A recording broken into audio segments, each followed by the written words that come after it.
বৃহস্পতিবার লেফুঙ্গা ব্লকে মিছিল করে ডেপুটেশন প্রদান করল তিপ্রামথা। মূলত অবিলম্বে তিপ্রাসা চুক্তি বাস্তবায়ন, ভিলেজ কমিটি নির্বাচন করা সহ 3 দফা দাবিকে সামনে রেখে এই ডেপুটেশন। এদিন এডিসির পিডব্লিউডি দপ্তরের কার্যনির্বাহী সদস্য রুনিয়াল দেববর্মার নেতৃত্বে মিছিল করে লেফুঙ্গাস্থিত লেফুঙ্গা ব্লকে ডেপুটেশন প্রদান করে তিপ্রামথা। তিপ্রামথা পার্টি আমরা নেতৃত্ব আছে এই লেফুঙ্গা ব্লকে ডেপুটেশন দিয়েছি।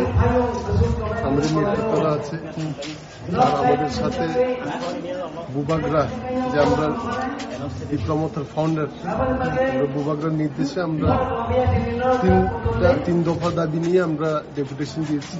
কি দাবি? একটা হলো implementation, immediate implementation of Tiprasa একটা 1 নম্বর। 2 নম্বর হলো immediate conduct of village committee election. কারণ কি ভিলেজ কমিটি ইলেকশন লাস্ট হয়েছিল 2016 সনে, তখন থেকে আর কোনো ইলেকশনই হয়নি। ডিসি লেভেলে, ভিলেজ কাউন্সিল লেভেলে অনেক প্রবলেম হচ্ছে। তার জন্য আমরা চাই ইমিডিয়েটলি যাতে ভিলেজ কমিটি ইলেকশন কন্ডাক্ট হোক।